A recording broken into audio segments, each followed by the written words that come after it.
नमस्कार, स्वागत है आपका एबीपी न्यूज पर। मैं हूं आपके साथ चीरी।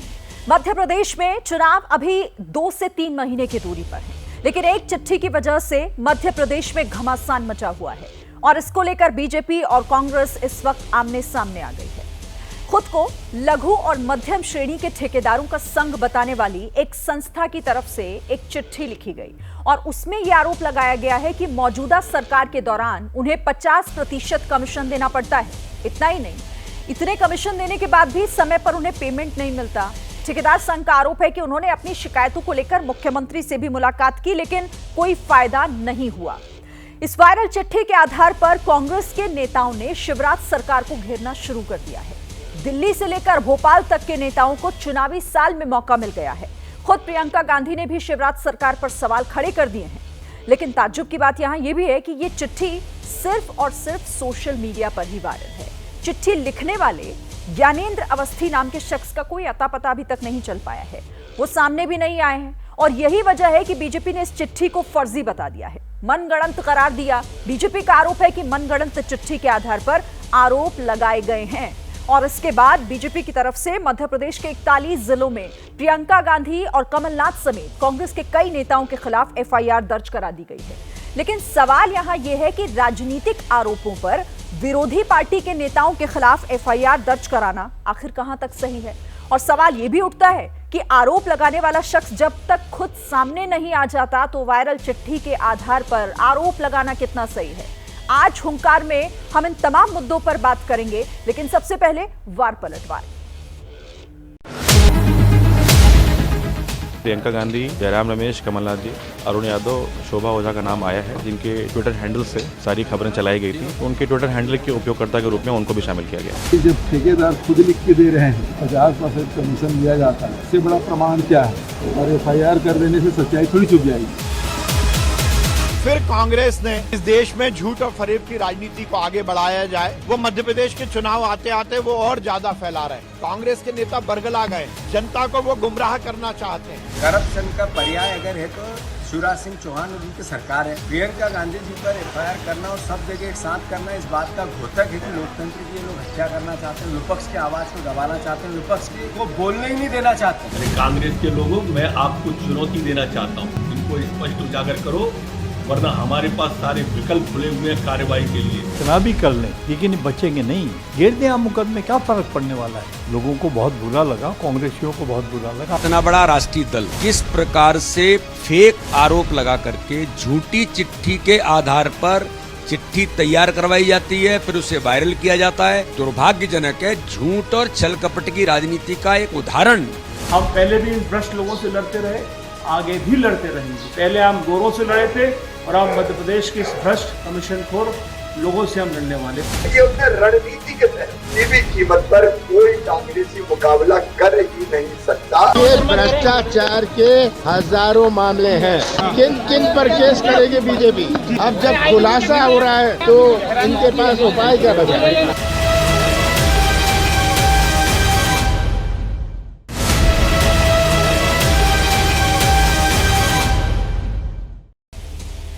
कोई चिट्ठी को गलत बता रहा है, साजिशन बता रहा है, तो कोई कह रहा है कि एफआईआर कराकर डराने की कोशिश की जा रही है। लेकिन सच क्या है ये तो देखिए समय पर सामने आएगा। लेकिन सवाल कई हैं जिन पर बात करने के लिए हमारे साथ कई खास मेहमान जुड़ गए हैं। सबसे पहले मैं आपसे परिचय करा देती हूं अपने मेहमानों का। रजनीश अग्रवाल, प्रवक्ता बीजेपी, हमारे साथ जुड़ गए हैं। कांग्रेस की तरफ से प्रवक्ता मनीष हिंदवी हमारे साथ जुड़े हुए हैं। आप देख रहे हैं विनोद अग्निहोत्री यहाँ स्टूडियो में वरिष्ठ पत्रकार हमारे साथ जुड़े हुए हैं और साथ ही वरिष्ठ पत्रकार हर्षवर्धन त्रिपाठी जी भी हमारे साथ हैं। आप सभी का एबीपी न्यूज पर बहुत स्वागत है।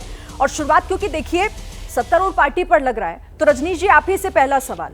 आप पर आरोप अब 2 लग रहे हैं। पहला तो ये कि देखिए चिट्ठी में जिस तरीके से कमीशन खोरी का आरोप, अब दूसरा और नया आरोप ये है कि आप लोग डरा रहे हैं। एफआईआर अलग अलग जिलों में, 41 जिलों में आप लोगों ने अलग अलग एफआईआर कराई और उनके बल पर डराया जा रहा है क्या? आप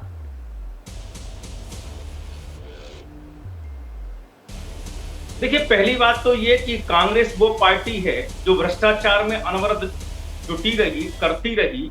आजादी के बाद से अब तक सरकार में जब तक बनी रही तब तक भ्रष्टाचार इन्होंने किया। इनके सरकार में प्रधानमंत्री रहे राजीव गांधी जी तो कहते थे कि 1 रुपए भेजते हो 85 पैसे भ्रष्टाचार की भेंट चढ़ जाता है, मतलब दलाली में चला जाता है, कमीशन खोरी में चला जाता है। और उस समय पंच से लेकर प्रधानमंत्री तक, नीचे से लेकर ऊपर तक कांग्रेस की सरकारें हुआ करती थी। आज चुनावी मुद्दों में भी घोटाला कर बैठी, यानी फर्जीवाड़ा इतना कि ना कोई संस्था, ना कोई व्यक्ति, ना कोई आरोप, केवल आपके पास में कोई सत्यता के आधार पर मुद्दे नहीं है चुनाव में लड़ने के लिए, इसलिए आप एक फर्जीवाड़ा, एक षड्यंत्र बुन देते हो और फिर कहते हो साहब ये इस पर एफआईआर नहीं होनी चाहिए। आपराधिक षड्यंत्र नहीं है क्या ये? क्या जनता को गुमराह करने की साजिश नहीं है क्या? अगर आप सच्चे हो तो व्यक्ति और संस्था सामने लाइए, लेकिन आपके पास है नहीं, केवल जनता को गुमराह करना है। तो जनता को कब तक गुमराह करोगे?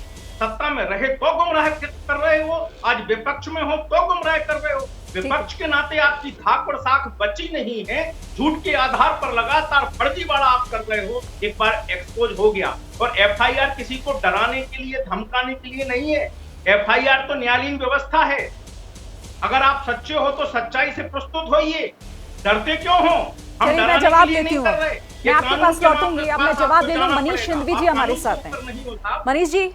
मनीष जी सुना आपने, मतलब ये बात तो वाकई, आखिर एक चिट्ठी के आधार पर जिसने चिट्ठी लिखी है वो संगठन, उसका पता कहाँ है, दफ्तर कहाँ है, कौन कौन लोग हैं, कोई तो सामने आए? या सिर्फ एक चिट्ठी के आधार पर आरोप लगा दिया गया कि भाई इस तरीके की कमीशनखोरी हो रही है? तो एक विपक्ष के तौर पर हमारा काम है, अगर हमें कोई शिकायत मिलती है, हम अगर भ्रष्टाचार देखते हैं तो हम उसके लिए आरोप लगाते हैं। आप आरोप लगाने पर 41 जिलों में एफआईआर कराएंगे? कितना डर गए आप आरोप से? अगर आपको लगता है आरोप गलत है तो आप जांच कराइए, सिद्ध कर दीजिए कि आरोप गलत है हमारा। आप डराने की कोशिश कर रहे हैं 41 एफआईआर करके।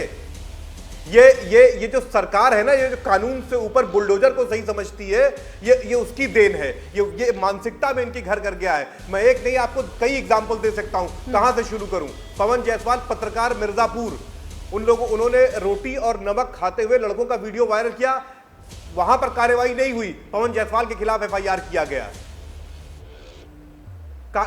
कितने एग्जांपल मैं दे दूं कि यहां जिसने भी सच कहा उसके खिलाफ एफआईआर हुआ, उसका घर गिरा दिया गया, उसके खिलाफ पुलिस कंप्लेंट्स हुई। ये तानाशाही सरकार है, ये सच बोलने पर सजा देती है। मनीष जी यहाँ ये मैं ये कह रही हूं, और देखिए ठीक है, आप कह रहे हैं कि हमारा काम तो है इस तरह की अगर कोई चीज हो रही है तो सरकार पर आरोप लगाना। आप लगाइए आरोप, लेकिन सबूतों के आधार पर लगाइए ना। अगर सबूत सामने होगा तो बहुत आसान हो जाएगा आप लोगों के लिए भी घेराबंदी करना। सबूत ढूंढना, सबूत लाना, जांच कराना, ये काम सरकार का है, हमारा नहीं है। तो क्या विपक्ष का काम क्या है कि बिना किसी आधार पर कोई भी ऐसी रैंडम चिट्ठी आ जाए और आरोप लगा दिया जाए? भाई ये भ्रष्टाचार की बात तो इस देश में सैकड़ों साल से होती रही है। हमेशा से कहा जाता है कि भ्रष्टाचार हो रहा है, जो सत्ता में रहता है उसका काम है कि वो जांच कराए, भ्रष्टाचार पर रोके, लगाम लगाए। लेकिन आज की डेट में सत्ता में जो लोग बैठे हैं, कि कोई ठोस सबूत नहीं है। एक चिट्ठी आई, कहां से आई कुछ नहीं पता, और उस चिट्ठी के आधार पर आपने पूरे, ठीक है चुनाव नजदीक है तो उस तरह की राजनीतिक आरोप भी आए। जल्दी से मैं अपनी बात पूरी कर लूं। यूपीए 2 में कई इल्जाम यही भाजपा है जो लगा रही थी, हमने तो इनके ऊपर एफआईआर नहीं कराया, आरोप नहीं। मैं चाहूंगी आप तथ्य पे बात करें, ठीक है? मेरे साथ दो वरिष्ठ पत्रकार भी हैं कि कमेंट उनका भी ले लें। अलग बात है, ठीक है, आती हूं मैं आपके पास, आती हूं मैं। विनोद जी क्या लग रहा है, मतलब ये चुनाव आए इसीलिए इस तरह की चिट्ठी आ गई, और क्या ये वही स्ट्रैटेजी है जो कर्नाटक में भी अपनाई गई? क्या समझ आ रहा है आपको? देखिए, राजनीतिक आरोप प्रत्यारोप तो इस देश में हमेशा लगते रहे हैं और सरकारें जांच कराती रही हैं, या जो सरकारें बाद में आई उन्होंने जांच कराई। बोफोर्स के ज़माने में वीपी सिंह तो एक कागज़ लेके दिखाते थे कि मेरी जेब में ये कागज़ पड़ा हुआ जिसमें अकाउंट नंबर हैं। वो अकाउंट नंबर आज तक सामने नहीं आया। बोफोर्स का पूरे जांच भी हो गई, मामला भी चल गया, और एक आदमी को जो सज़ा नहीं हुई, और उसके बाद जो है बहुत सारे लोग ऊपर भी चले गए और आज तक साबित नहीं हुआ। और वो लेकिन दाग चिपक गया कांग्रेस पार्टी पर। उस पर भी एफआईआर वीपी सिंह पर क्या कराई गई? क्या कोई करा देता है एफआईआर? 2G पर जिस पे विनोद राय जी ने रिपोर्ट दी कि 1,64,000 करोड़ का घोटाला हुआ, वो कोर्ट में जाकर के कोर्ट ने कह दिया कोई घोटाला ही नहीं हुआ और राजा साहब छूट गए। अब क्या एफआईआर कराई जाए क्या विनोद राय पर, या उस समय जो आरोप लगाया गया कि आपने? तो आरोप लगते रहते हैं। नंबर 1, ये मैं 2 उदाहरण इसलिए दिया और बहुत सारे उदाहरण हैं। दूसरा ये है मामला कि कर्नाटक में चूंकि एक एसोसिएशन ने एक बिजनेसमैन ने चिट्ठी लिखी थी और 40% कमीशन की बात कही थी और वो चिपक गया आरोप और बीजेपी को उसका काफ़ी नुकसान उठाना पड़ा। तो इस बार वो जो चिट्ठी जब आई, अब चिट्ठी आई या लाई गई ये एक जांच का विषय है, मैं इस पर नहीं कह सकता। और जिन्होंने चिट्ठी लिखी उन सज्जन ने कहीं आता पता नहीं है, वो मिले नहीं। तो एफआईआर तो सबसे पहले होनी चाहिए अगर एफआईआर की जा रही है, जिन्होंने चिट्ठी लिखी कि वो सामने आवे और सबूत दें जो उन्होंने वो दी, नंबर 1। और दूसरी बात यह है कि चूंकि बीजेपी कर्नाटक के दूध से जल चुकी है, तो मध्य प्रदेश का छाछ जो है चिट्ठी वाला फूक फूक के पी रही है। और इसलिए यहाँ तैयारी पहले से थी। उसने तुरंत प्रीएम्प्ट किया कि अगर ये चिपक गया हमारे ऊपर 50% तो राजनीतिक नुकसान हो जाएगा। तो एफआईआर करा के जनता के सामने ये कहो कि भाई हम इसमें कोई घोटाला नहीं है, कांग्रेस पार्टी। और कांग्रेस पार्टी के लिए मैं कहूंगा कि एक अनाम चिट्ठी या इस तरह की चिट्ठी कराती है तो थोड़ा तथ्यों की जांच कर लेते हैं आप आरोप लगाने से पहले। खासकर प्रियंका जी, कमलनाथ जी, चलिए आपके जिलों के प्रवक्ता है, प्रदेश प्रवक्ता आरोप लगाते समझ में आता, लेकिन आपके शीर्ष नेता अगर आरोप लगा रहे हैं तो उसमें एक पुष्टि, एक जांच तो होनी, मतलब कम से कम एक उसके पीछे आधार तो होना चाहिए। तो इसलिए ये मामला ऐसा है कि मुझे लगता है नहीं दे रहा ना कि आधार है कहां पर, और हाँ, इसीलिए तो बहुत ही खोखला सा नजर आ रहा है। हर्षवर्धन जी, राजनीतिक आरोप, लेकिन यहाँ पर क्या तैयारी सरकार की ज्यादा दिख रही है? क्योंकि कर्नाटक में तो देख लिया, और जो यहाँ पर कहा अग्निहोत्री जी ने, विनोद जी ने, कि क्योंकि जले हुए थे कर्नाटक में इसलिए यहाँ हर कदम फूक फूक कर रख रहे हैं। शिरीन, निश्चित तौर पर कांग्रेस कर्नाटक में 40% कमीशन सरकार उसको चला के और उसको लागू करने में एक तरह से कहें कि मुंबई सरकार के ऊपर लागू कर दिया कि 40% की सरकार है। लेकिन राहुल गांधी और प्रियंका गांधी अगर इस तरह से झूठ बोलें, फेक न्यूज फैलाएं, तो ये खतरनाक है। राहुल गांधी ने 2019 चुनाव के पहले क्या कोशिश की? चौकीदार चोर है राफेल पर झूठ बोला, कोर्ट के हवाले से बोला, कोर्ट में माफी मांगनी पड़ी। अब जो ये चिट्ठी है, इसमें कोई ये नई बात नहीं है। नेता आरोप लगाते हैं, राजनीतिक दल आरोप लगाएंगे ही लगाएंगे, ये राजनीति और कैसे करेंगे। लेकिन अगर आप इस तरह से किसी कॉन्ट्रैक्टर एसोसिएशन का, किसी लेटर हेड के हवाले से, और आप कहते हैं कि एक पूरी की पूरी संस्था ने यह आरोप लगाया है और इस आधार पर कोई सरकार भ्रष्टाचार में घिरी हुई है, तो निश्चित तौर पर उसका जवाब तो देना चाहिए। और दुनिया में ये बड़ी समस्या है कि फेक न्यूज फैलाकर, और खासकर बड़े लोग जब ये करते हैं, बड़े लोग मतलब जिनका प्रभाव है, जिनकी बात लोग सुनते हैं। अब प्रियंका गांधी तो कांग्रेस की बड़ी नेता है, सारे कांग्रेसी चल पड़े उसी राह पर, किसी ने ये कोशिश नहीं की कौवा कान ले गया, कान सलामत है या नहीं है। तो मुझे लगता है कि ये एक ऐसा मामला है जिसमें निश्चित तौर पर कुछ तो उदाहरण पेश होना चाहिए ना। नेता झूठ बोलते रहे, आरोप लगाते रहे, तो फिर तो बड़ी मुश्किल हो जाएगी। फिर हर कोई झूठ बोलेगा, कभी कोई आम आदमी फंसेगा तब तो एफआईआर होगी, बड़ा आदमी फंसेगा तो बच जाएगा। ठीक है रजनीश जी, ये बताइए कि ठीक है, आप खुद मान रहे हैं कि ये सब कुछ साजिशन हो रहा है, सब जो षड्यंत्र के तहत हो रहा है और आप लोगों को बदनाम करने की कोशिश की जा रही है चुनावों से ठीक पहले, तो ये राजनीतिक आरोप अगर है तो उसकी तह में जाइए ना। मतलब आप 41 जिलों में अलग अलग एफआईआर दर्ज करवा देते हैं, तो क्या हर राजनीतिक आरोप पर, क्योंकि राजनीति तो आप लोगों का काम है, एफआईआर दर्ज कराते फिरेंगे क्या हर जगह? फिर नहीं, देखिए एक बात समझना पड़ेगी, राजनीतिक आरोप प्रत्यारोप खूब होते हैं, मध्य प्रदेश में भी खूब होते हैं, और कई तो ऐसे होते हैं कांग्रेस के नेताओं के कि आप जस का तस नहीं दिखा सकते, बीप लगाना पड़ेगी। गाली गलौज के साथ में कांग्रेस के नेता आरोप लगाते हैं। हमने एफआईआर नहीं करवाई, हमने नहीं करवाई, कई सारे आरोप लगाए, कई सारे भाषण हुए, हमने नहीं करवाई। लेकिन आप एक बाकायदा तथ्य साजिशन कहां से आई वाला मामला नहीं है, बनाई आई होती तो कहीं से समझ में आता, व्यक्ति संस्था दफ्तर कुछ तो समझ में आता ना। लेकिन बनाई, बना के बाकायदा खट खट खट सबने सोशल मीडिया अपने हैंडल्स पर डाला उसको। ये समझ रहे थे बाकी सब पप्पू हैं, कोई नहीं समझ पाएगा। मध्य प्रदेश में भारतीय जनता पार्टी के नेताओं को अपमानित करोगे, सरकार को अपमानित करोगे और हम यूं ही ताली बजाएंगे क्या? और जब कानून के समक्ष मामला गया है तो कानून फैसला करेगा। अगर आप आपराधिक साजिश, में फिर कहता हूं, जनता को, भोली भाली जनता को गुमराह करने का ये पाप है, ये कानूनी अपराध है। और आप कह रहे नहीं साहब ऐसे क्यों करना चाहिए? तो आप ये कह रहे हैं कि ये सब कुछ मनगढ़ंत है, मतलब ये सब कुछ मनगढ़ंत है। आप ये कह रहे हैं कि कोई ऐसी चिट्ठी लिखने वाला नहीं है, कोई ऐसा संगठन नहीं है। मनगढ़ंत छोटा शब्द होगा, अपराध है, अपराध, षड्यंत्र है।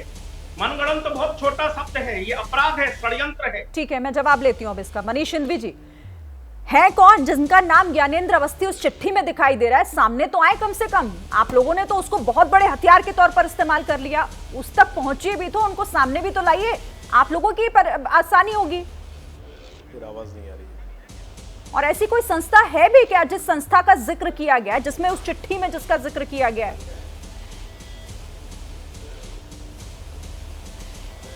मनीष सिंघवी जी, जी एक बार सवाल फिर रिपीट कर दीजिए। मैं मनीष जी बीच में सिर्फ ये आवाज कह बंद हो गई थी रही आने ठीक है मैं दोबारा रिपीट कर देती हूँ। सवाल ये है, और बीजेपी भी बार बार यही कह रही कि भाई ऐसा कोई ज्ञानेंद्र अवस्थी नाम का शख्स है भी या नहीं, उसका कोई अस्तित्व है भी तो वो सामने लाइए ना आप लोग। एक चिट्ठी आपको मिल गई, ट्वीट कर दिया, बड़े बड़े आरोप लगा दिए, सामने तो लेकर आइए जो बोल रहा है, जो कह रहा है। और ऐसा कोई संगठन है क्या?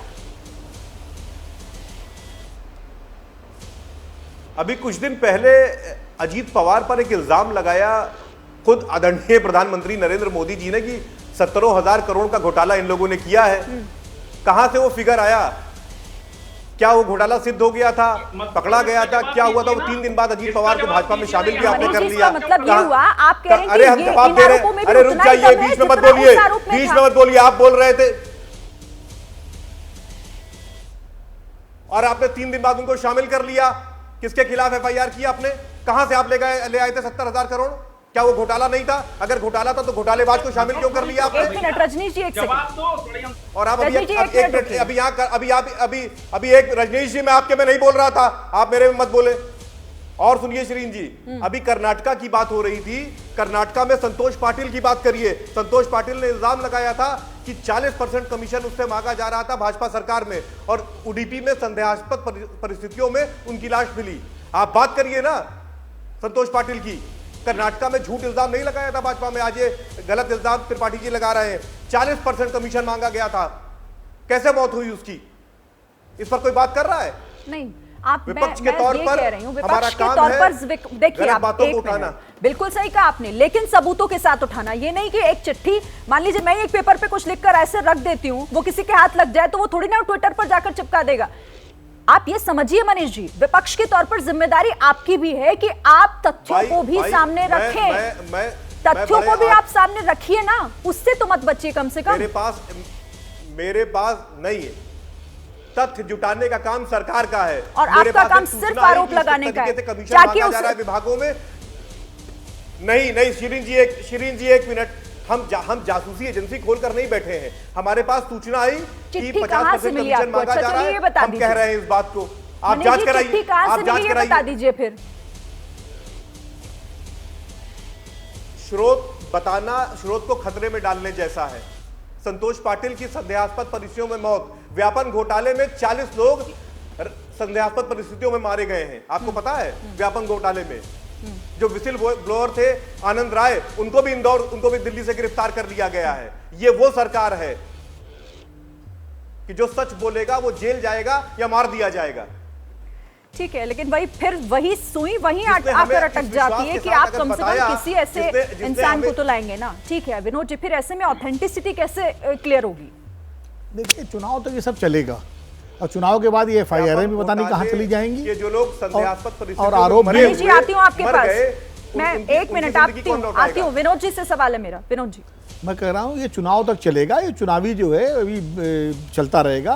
कांग्रेस आरोप लगाएगी, बीजेपी जवाब देगी, कहीं एफआईआर दर्ज होगी, कहीं कुछ होगा।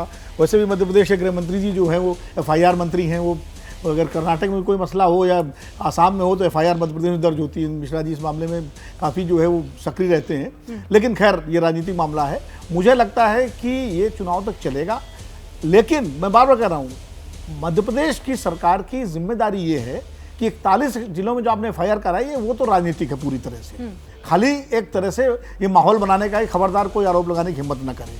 अगर वाकई आप गंभीर हैं इस मामले की तह तक जाने के लिए तो एक एफआईआर भोपाल में दर्ज कराइए, किसी विशेष पुलिस की गठित करके एसटीएफ या कोई उसको आप जिम्मेदारी दीजिए, और 15 दिन के अंदर या 20 दिन के अंदर जिन सज्जन ने चिट्ठी लिखी है उनका पता लगाइए, और पता लगाइए उनके खिलाफ कार्रवाई करिए अगर सबूत नहीं देते हैं। वरना ये 41 दिनों में एफआईआर करा दीजिए, उसके बाद और करा दिए, तो ये सिर्फ राजनीतिक मामला ही रहेगा। सिर्फ और सिर्फ चुनावी खाली प्रीएम्प्टिव बैग में देखिए इन्होंने झूठ बोला, हमने एफआईआर करा दी। हर्षवर्धन जी के पास जाऊं उससे पहले आपका सवाल मैं पहुंचा देती हूँ, रजनीश जी इसका जवाब देंगे। रजनीश जी, आरोप अगर राजनीतिक तो आपकी एफआईआर भी फिर राजनीतिक ही हुई ना?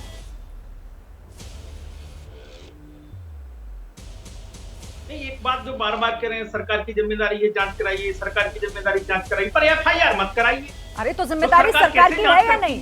जांच की जिम्मेदारी भी तो आपकी होगी। एफआईआर होती है, एफआईआर के माध्यम से जांच होती है। अब सरकार जांच कर रही है, पूछताछ के लिए भी प्रियंका गांधी जी से लेकर बाकी जो जिम्मेदार लोग हैं जिन्होंने इस प्रकार का षड्यंत्र रचा है, उन सबको पुलिस ने अपना ऑर्डर भेजा है और उसके तहत वो जांच पड़ताल भी करेंगे।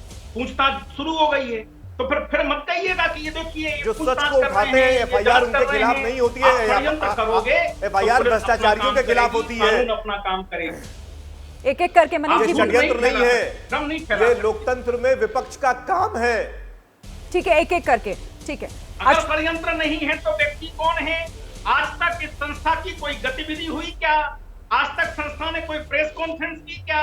तो उस हिसाब से तो आदरणीय प्रधानमंत्री पर भी एफआईआर होनी चाहिए। उस हिसाब से तो आदरणीय प्रधानमंत्री पर भी एफआईआर होनी चाहिए। मिला क्या? अगर कुछ ऐसा हुआ नहीं अचानक आपने क्यों अजीत पवार पर इल्जाम लगाया?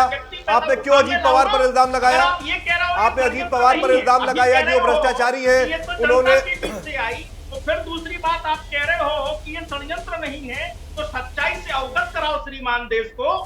श्रीमान जी, देश को सच्चाई से अवगत कराओ, भ्रम में मत रखो। अगर आपको पता है षड्यंत्र नहीं है, सत्ता आपके हाथ में है। हम कह रहे हैं भ्रष्टाचार हो रहा है, आप भ्रष्टाचार की जांच करिए। ज्ञानेंद्र अवस्थी कौन है? हम कह रहे हैं भ्रष्टाचार हो रहा है, भ्रष्टाचार की जांच करिए। और ये झूठ झंझट का काम नहीं चलने वाला। कांग्रेस नीचे तो इसका मतलब प्रधानमंत्री जी झूठ बोल रहे थे। प्रधानमंत्री जी अजीत पवार वाले मसले पे झूठ बोल रहे थे। आप एक एक करके बात कीजिए। दूसरे पर वही आरोप लगा रहे हैं, आप उन पर आरोप लगा रहे हैं और आप कह रहे हैं कि सोर्स सामने लाइए। ठीक है, मैं आप दोनों को रोकती हूँ। हर्षवर्धन जी प्लीज आइएगा, क्योंकि देखिए अगर ये राजनीतिक आरोप हैं तो क्या इस तरह के राजनीतिक आरोपों पर एफआईआर दर्ज करा देना सीधे सीधे सही है क्या? नहीं, देखिए शिरीन, मैं राजनीति में एफआईआर कराने के बिल्कुल पक्ष में नहीं, लेकिन थोड़ा सा अंतर करना चाहिए। हम लोग बड़ा सामान्य बात कर रहे हैं और ये थोड़ा अच्छा नहीं है। जब हम कहते हैं कि नेता को आरोप लगाना चाहिए, क्या हर नेता दूसरे को कहता है ये भ्रष्टाचारी है? आज तक कभी कोई एफआईआर हुई क्या? होनी भी नहीं चाहिए। नेता कहता है भ्रष्टाचारी है, अगर जनता के दिमाग में वो चिपक गया तो नेता आगे चला जाएगा, नहीं तो जिसके ऊपर आरोप लगाया वो जीत जाएगा। राहुल गांधी ने तो कहा था ना कि प्रधानमंत्री नरेंद्र मोदी ने राफेल में भ्रष्टाचार किया है, क्या हुआ? यहाँ जो मसला है थोड़ा सा अलग है। यहाँ प्रियंका गांधी का जो ट्वीट है, जो मैंने देखा, जो आपकी स्क्रीन पर भी चल रहा है लगातार, जो असली मुश्किल है कि ये कहा जा रहा है कि एक कोई संस्था है मध्य प्रदेश में ठेकेदारों की, जिसने हाईकोर्ट के मुख्य न्यायाधीश को चिट्ठी लिखकर ये शिकायत की। अब यहाँ क्या है, ये एक तरह से कहें कि पक्की वाली सूचना है जिसके आधार पर प्रियंका गांधी, कमलनाथ और दूसरे कांग्रेसी नेता ये शिकायत कर रहे हैं। अब अगर इसकी जांच की भी बात करें तो निश्चित तौर पर जांच कराना सरकार का काम है और उसके लिए एफआईआर करनी ही पड़ेगी। लेकिन मैं तो फिर से कह रहा हूं कि क्या इस तरह से बिना वेरीफाइड इंफॉर्मेशन के, बिना प्रमाणित जानकारी के राजनीति में इस तरह के आरोप लगाना ठीक है? आज के समय में क्या ये उचित है, जब इसी की वजह से ढेर सारी गड़बड़ियां हो जाती हैं, समाज में कई बार द्वेष होता है और कई बार तो बहुत खराब हालात हो जाते हैं। एक दूसरे पर आरोप लगाना अलग बात, लेकिन झूठे आरोपों को, झूठी चिट्ठी को हाईकोर्ट के मुख्य न्यायाधीश को दी गई है, इस आधार पर जब कहा जाता है तो ये बिल्कुल गलत है। जांच होनी चाहिए और जिसने भी ये फेक न्यूज फैलाई है उसके खिलाफ कार्रवाई होनी चाहिए। ठीक है, यहाँ पर कुछ कहना चाह रहे हैं विनोद अग्निहोत्री जी। नहीं, बिल्कुल मैं अपने मित्र हर्षवर्धन जी की बात से काफी हद तक सहमत हूँ कि राजनीति में शुचिता, पवित्रता और खास करके विश्वसनीयता बहुत जरूरी है। आरोप लगाने से पहले आरोप के बारे में कम से कम, चलिए सबूत जुटाना सरकार का, एजेंसीज का काम है, ये बात सही है, लेकिन कम से कम कुछ चीज़ें तो आरोप को जो सब्सटेंशिएट करती हो वो होनी चाहिए। आरोप लगाने से पहले मान लीजिए किसी अखबार में खबर छपी हो, किसी चैनल पे चल रही हो स्टोरी, तो उसके आधार पर आरोप लगाया जाए तो भी समझ में आता है। एक चिट्ठी लिखी गई और चिट्ठी हाईकोर्ट के जज को लिखी गई और उसके बाद कांग्रेस पार्टी के शीर्ष नेताओं ने आरोप लगा दिया, ये उनकी एक तरह से मैं कमजोरी मानूंगा। लेकिन मैं इसको 41 एफआईआर दर्ज कराने की कोई जरूरत नहीं थी। अगर सरकार गंभीर है जांच कराने पे, मतलब जो करानी चाहिए, तो भोपाल में शुरू कैसे हो? नहीं, भोपाल में एक एफआईआर दर्ज कराइए ना, भोपाल में एक एफआईआर दर्ज कराइए, एसआईटी बनाइए और जांच कराइए। और उसमें आप सबके नाम लिख दीजिए, प्रियंका गांधी का भी लिख दीजिए, कमलनाथ का भी डाल दीजिए, जो जो उसमें प्रमुख नेता हैं। लेकिन 41 जिलों में कराने का मतलब ये है कि ये सिर्फ एफआईआर भी उसी तरह से राजनीतिक हथियार है, जैसे वो चिट्ठी को कांग्रेस ने राजनीतिक हथियार बनाया, बीजेपी एफआईआर को राजनीतिक हथियार बना रही है। ठीक है, मैं जवाब ले लेती हूँ रजनीश जी। ये विनोद जी से पूरी तरह सहमत हूँ कि राजनीतिक एफआईआर ही है, क्योंकि वो आरोप भी झूठा राजनीतिक है और ये एफआईआर भी उसी का जवाब है, क्योंकि चुनाव नजदीक। रजनीश जी, एफआईआर को भी राजनीतिक हथियार के तौर पर यूज कर रहे हैं क्या आप लोग? ये इनका नेता सब इनका छोटा बड़ा नेता सब इसको सोशल मीडिया पर वायरल करेंगे, बाकी सब करेंगे। हमने कोई एफआईआर अगर हमारे कार्यकर्ताओं ने कराई है, बाकी लोगों ने भी कराई, ठीक है ना, फिर आप एक जगह एफआईआर कराइए, 2 जगह एफआईआर कराइए, 41 जिलों में आपने एफआईआर दर्ज करवा दी। ये कैसी रणनीति है भाई? मान लिया है सत्ता का दुरुपयोग कर रहे हैं, तो जवाब देना भी हमारा अधिकार है, जवाब देना भी हमारा अधिकार है और हम जवाब देंगे। मतलब इन्होंने मान लिया कि सत्ता का दुरुपयोग कर रहे हैं, हमने कोई गैर कानूनी इन्होंने मान लिया कि ये सत्ता का दुरुपयोग कर रहे हैं, कार्रवाई नहीं की है। और अगर हम इन्होंने मान लिया कि ये सत्ता का दुरुपयोग कर रहे हैं एफआईआर करा के। जिस प्रकार का काम इन्होंने किया है, रजनीश जी ने 1 मिनट मान लिया, बोलने दीजिए उनको। इन्होंने सत्ता का मनीष जी दुरुपयोग आ रही किया है, 1 मिनट। रजनीश नहीं, रजनीश जी वो बात ठीक है, लेकिन आप तो फिर कह रहे, जवाब देने का तरीका क्या है कि 41 जगहों से एफआईआर दर्ज करवा दो, ये जवाब देने का तरीका है क्या आप लोगों का? इससे गंभीरता कम हो जाती है जब आप 41 जिलों में जवाब देने का सवाल नहीं है, जवाब मिलेगा, जनता भी दे, चुनाव का मुद्दा बना रहे हैं। मैंने यही कहा कि चुनावी मुद्दों में भी घोटाला है। देखिए श्रीन जी, इन्होंने ऑन एयर मान लिया इस बात को कि ये सत्ता का दुरुपयोग कर रहे हैं, एफआईआर कराकर ये डरा रहे हैं, ये धमका रहे हैं। इन्होंने मान लिया इस बात को, जवाब दे रहे हैं उसी का। मनीष जी लेकिन 1 मिनट, एफआईआर कानून के तहत देखिए, नहीं भाई 1 मिनट मनीष जी, अच्छा ठीक है रजनीश जी रुकिएगा 1 मिनट। 41 जिलों में, 41 जिलों में सवाल ये है कि तो पत्र इन्होंने बनाया, मेरा तो आरोप है कि बनाया भी इन्होंने है। ठीक है रजनीश जी, अगर नहीं बनाया होता अब मैं मनीष जी से जवाब ले लूंगी। अच्छा आप दोनों साथ में मत बोलिए प्लीज, आप दोनों साथ में बोलेंगे तो आपको सुन नहीं पाएगा कोई। आप स्काइप से जुड़े हुए हैं, आप भी जानते हैं टेक्निकलिटीज को, आप अच्छे से समझते हैं। मनीष जी ठीक है, लेकिन ये बताइए, जो यहाँ पर हर्षवर्धन त्रिपाठी जी भी कह रहे थे, वरिष्ठ पत्रकार हैं, कि भाई वेरीफाई तो किया होगा ना आप लोगों ने कि कोई भी ट्वीट या कोई भी चिट्ठी आपको कहीं से मिल गई, किसी ने भी फोन करके आपको बता दिया और आपने उसको ट्वीट कर दिया। मतलब प्रियंका गांधी कोई आम इंसान तो है नहीं, उनका एक पद है, उनकी एक प्रतिष्ठा है, वो कुछ भी पोस्ट करेंगी तो उसके पीछे का कोई तो आधार होगा, वेरीफाई तो किया होगा ना कहीं से। सवाल इस बात का है कि आप 41 एफआईआर करके हमसे ये जानने की कोशिश मैं एफआईआर का सवाल रजनीश जी से पूछूंगी कि अगर वेरीफाई किया या नहीं उसका जवाब आपको देना है मनीष जी। नहीं मनीष जी, पहले सवाल का जवाब, आप पहले मेरे सवाल का जवाब दीजिए। वेरीफाई किया या नहीं किया, या ऐसे ही पोस्ट कर दिया? जहां जो जवाब देना, देखिए हमको जहां जो जवाब देना है वो हम देंगे, है ना, और बाकी बाकायदा कानून। तो आप ये नहीं बताएंगे कि आपने वेरीफाई किया या नहीं किया? कह रहे हैं ना कि ये रजनीश अग्रवाल जी कह रहे हैं ना, हम सत्ता का दुरुपयोग करके डराएंगे, धमकाएंगे, 41 एफआईआर करेंगे। यही तो रजनीश अग्रवाल जी कह रहे हैं कि अगर हम विपक्ष के तौर पर कोई बात उठाएंगे, कोई बात कहेंगे तो ये डराने की कोशिश करेंगे, ये 41 एफआईआर कर देंगे।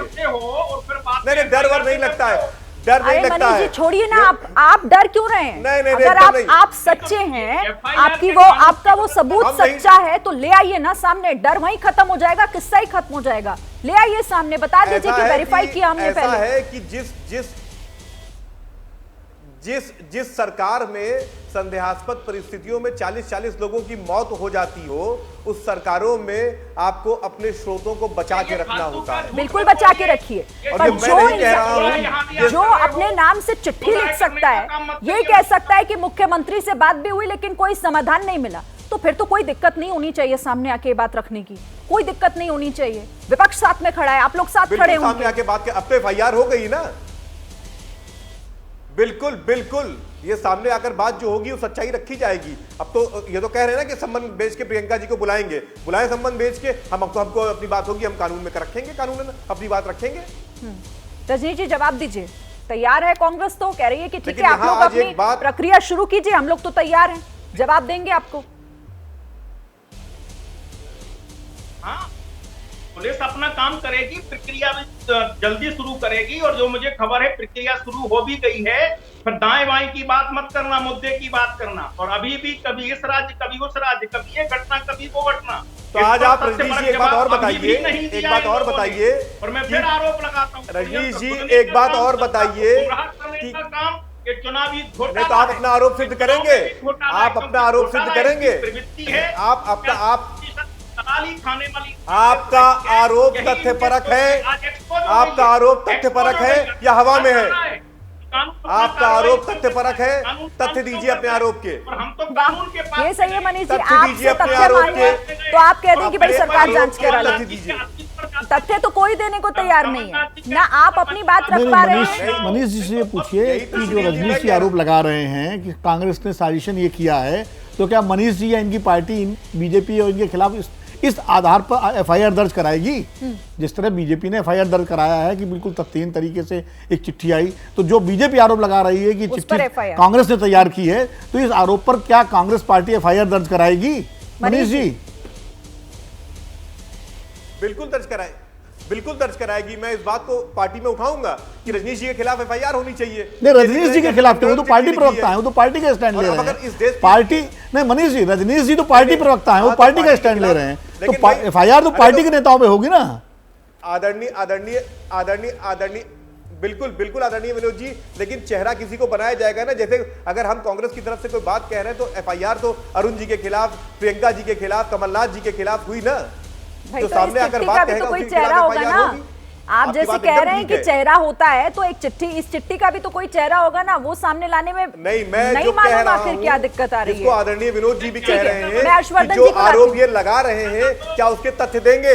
अरे भाई, आपने भी तो तथ्य नहीं दिया ना, फिर आप सामने वाले से कैसे उम्मीद कर रहे हैं? आपके आरोपों को भी तो तथ्यों की दरकार है, ये समझिए मनीष जी। हर्षवर्धन जी, ठीक है, मैं आती हूँ आपके पास, एक मिनट। इसी तरीके से चलेगी? ठीक है, सियासत कैसे चलेगी, क्या होगा क्या नहीं होगा, इन आरोपों का क्या आगे आने वाले समय में होगा, ये तो फिलहाल वक्त ही बताएगा। हर्षवर्धन जी, ये कर्नाटक वाली अगर स्ट्रैटेजी है तो क्या ये यहां पर भी काम करेगी? क्योंकि यहां तो बीजेपी प्रोएक्टिव मोड में दिखाई दे रही है। ऐसा तो नहीं कि शिवराज को घेरते घेरते कहीं कांग्रेस खुद ना गिर जाए यहां पर। नहीं, देखिए ये सही है कि कर्नाटक में कई ढेर सारे फैक्टर थे, उसमें एक ये फैक्टर भी चला, लेकिन मध्य प्रदेश में एक तो ये फैक्टर उस तरह से चलता हुआ दिखा नहीं। और कांग्रेस जिस तरह से बात कर रही है, आप इसी पूरी बहस में देखिए, आप सवाल पूछ रही हैं तो उसका जवाब कांग्रेस के प्रवक्ता कुछ और दे रहे हैं।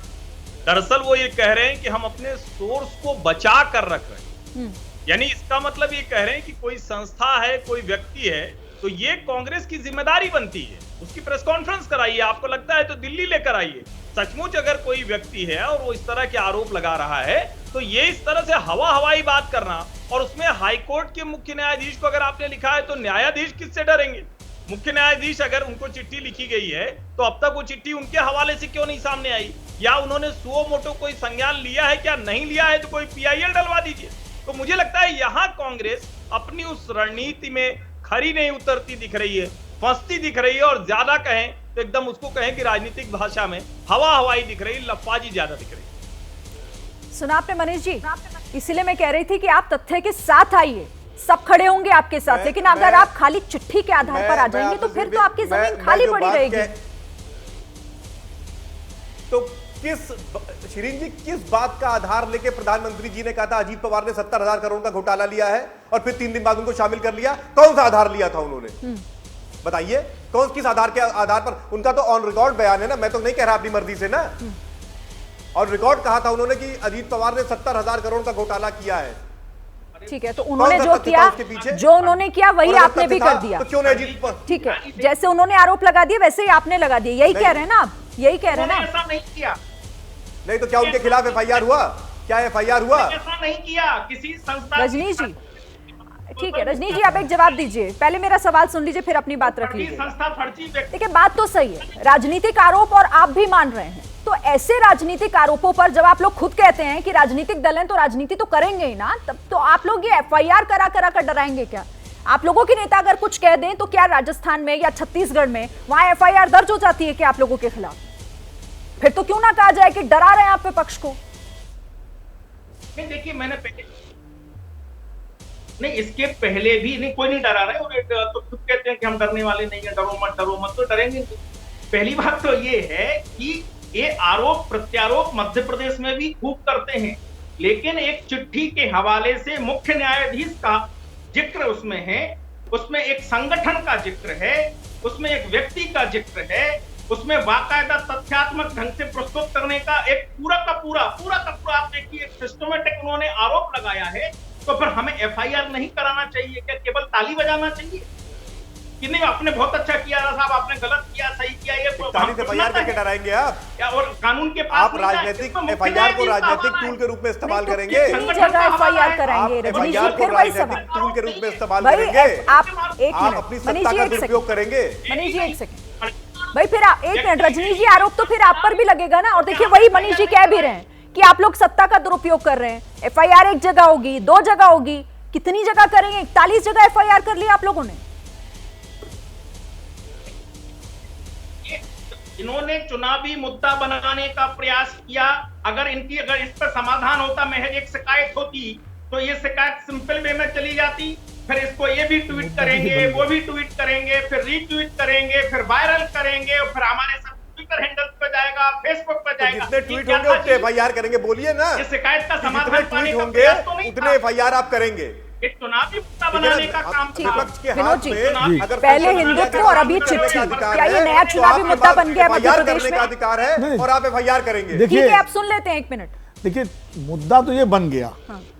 अब ये पहले कांग्रेस ने मुद्दा बनाया, मतलब लगा के वो चिट्ठी आई, चिट्ठी को लेकर के ट्वीट आए। अब एफआईआर बीजेपी ने करा दी, सरकार ने करा दी, मतलब पार्टी के कार्यकर्ताओं ने। तो मुद्दा तो ये बन गया विमर्श में। भारतीय जनता पार्टी कांग्रेस को घेरेगी कि देखिए आपने ये मुद्दे सवाल उठाया लेकिन आप सबूत नहीं दे पाए। कांग्रेस कहेगी देखिए जो भ्रष्टाचार उजागर कर रहा है उसको सरकार डरा रही है। तो दोनों तरफ से ये तो चर्चा चुनाव भर चलेगी। तो मुद्दा तो ये बन गया। बीजेपी अपनी तरीके से इसको कहेगी कि देखिए गलत मुद्दा उठाया, कांग्रेस जो है फ्रॉड कर रही है, बदनाम कर रही है, और कांग्रेस कहेगी कि ये जो है डराते हैं, जो भ्रष्टाचार का जो विजिल ब्लोअर है, जो भ्रष्टाचार का मामला उठाता है उसको डराया जाता है और व्यापम से जोड़ देंगे। व्यापम में 40 संदिग्ध मौतें हुई। तो इस तरह से ये मुद्दा तो बन गया है मध्य प्रदेश चुनाव का। अब जनता इसको किस रूप में लेती है ये देखना दिलचस्प होगा, क्योंकि असली भुक्तभोगी जो है वो जनता है। अगर राजस्थान में, मध्य प्रदेश में बहुत अच्छी सरकार चल रही है तो जनता को महसूस होगा, जनता खुश होगी। अगर मध्य प्रदेश में वाकई भ्रष्टाचार है तो जनता उसकी भुक्तभोगी होगी, जनता कहेगी कि ये सही कर रहे हैं। तो मतलब वो जनता तय करेगी, क्योंकि असली जो बेनिफिशियरी या सफरर किसी भी राज्य में, सरकार में, वो जनता होती है। तो इसलिए मुद्दा तो ये चलेगा पूरे चुनाव में। हर्षवर्धन जी, क्या आपको भी लगता है कि ये क्योंकि चुनाव है, चुनावी राज्य है, इसीलिए ये मुद्दा लाया गया? और अगर ये मुद्दा लाया भी गया है तो किस तरीके से जनता देखेगी इसे, इसका असर क्या होगा? निश्चित तौर पर शीरीन, अगर ये चुनाव का समय नहीं होता तो क्या आपको लगता है कि प्रियंका गांधी इस तरह से किसी गुमनाम, अनाम, या कहें कि जिसका आता पता अभी तक नहीं लग रहा है, इतना समय हो गया, वो भी मुख्य न्यायाधीश, मैं बार बार कह रहा हूं, देखिए आरोप प्रत्यारोप लगाना और उस पर एफआईआर होना ये बिल्कुल गलत है, किसी भी राजनीतिक दल को ये नहीं करना चाहिए। लेकिन मुख्य न्यायाधीश के हवाले से किसी चिट्ठी को सर्कुलेट करना, ये निश्चित तौर पर लोगों को दिख रहा है। या तो ये पूरी तरह से चुनावी मुद्दा बन जाएगा, किसके भरोसे पर होगा ये मैं नहीं कह सकता, लेकिन ज्यादातर लोगों को ये लगता है कि ऐसे समय में राजनीतिक दल हवाई कोशिश करते हैं, वो क्या चिपकेगी क्या, ये सबसे बड़ा सवाल। मनीष जी, ये हवाई दावे तो नहीं, क्योंकि पुलिस भी इस पूरे मामले में अभी तक तो यही कहती नजर आ रही है कि ना अभी तक उस आदमी को ट्रेस कर पा रहे हैं जिनका नाम ज्ञानेंद्र अवस्थी है। एक चीज थोड़ी सी जोड़ दूं, जी विनोद जी, दरअसल चुनाव के टाइम जब इस तरह के मुद्दे उठते हैं तो कई बार सत्तारूढ़ दल पर चिपक जाते हैं। अरविंद केजरीवाल ने दिल्ली में शीला दीक्षित पर जबरदस्ती भ्रष्टाचार का मुद्दा चिपका दिया था, वो पोस्टर लगा करके, आज तक कुछ साबित नहीं हो पाया। बोफोर्स का मुद्दा राजीव गांधी पे आज तक चिपका हुआ है, कांग्रेस पार्टी में साबित कुछ नहीं हो पाया। 2G का कोर्ट में खारिज हो गया, फिर भी चिपका हुआ है। तो मुद्दे तो इस तरह से एक बार उठते हैं तो आमतौर पर चिपक जाते हैं। वही मैंने कहा, जनता किस रूप में लेती है ये असली टेस्ट होगा। वो तो देखना होगा ना सर कि आखिर इसका असर होता क्या है। ठीक है मनीष जी, अब इसका जवाब दीजिएगा। पुलिस भी कह रही है कि ना तो हम ट्रेस कर पाए हैं अभी तक उस शख्स को, उस चिट्ठी के बारे में कोई पता नहीं, और उस चिट्ठी में जो पता है वो भी लापता है। उसी का शहर, वही मुद्दई, वही मुंसिफ, हमें यकीन था हमारा कसूर निकलेगा। पुलिस किसकी है? वही पुलिस ना जो बिना किसी कानूनन न्याय के बुलडोजर से घर गिरा देती है। वही पुलिस ना जिसको कोर्ट की जरूरत नहीं पड़ती है, जो कोर्ट से कोई आदेश नहीं लेती है, खाली पॉलिटिकल लोगों के कहने पर लोगों का घर गिरा देती है। उसी पुलिस की बात कर रही हैं आप ना। मैं यही तो आपसे इतनी देर से कह रहा हूं कि ये भाजपा सरकारें हैं।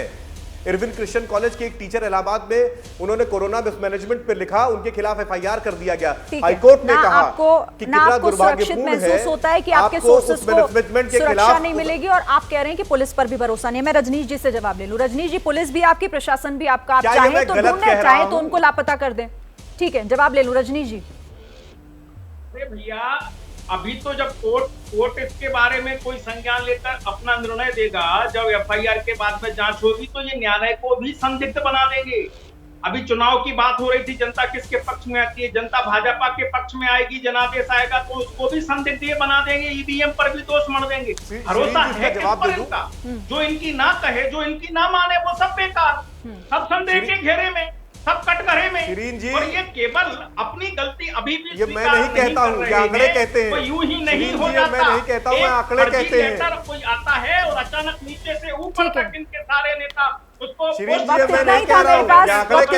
लेकिन ना तो कांग्रेस ये बता पाई कि सोर्स क्या है और ना रजनीश जी आप ये साफ कर पाए कि आखिर इतनी एफआईआर कराने की जरूरत क्यों पड़ गई। बहुत बहुत धन्यवाद आप सभी का हमारे साथ जुड़ने के लिए, इस चर्चा में शामिल होने के लिए।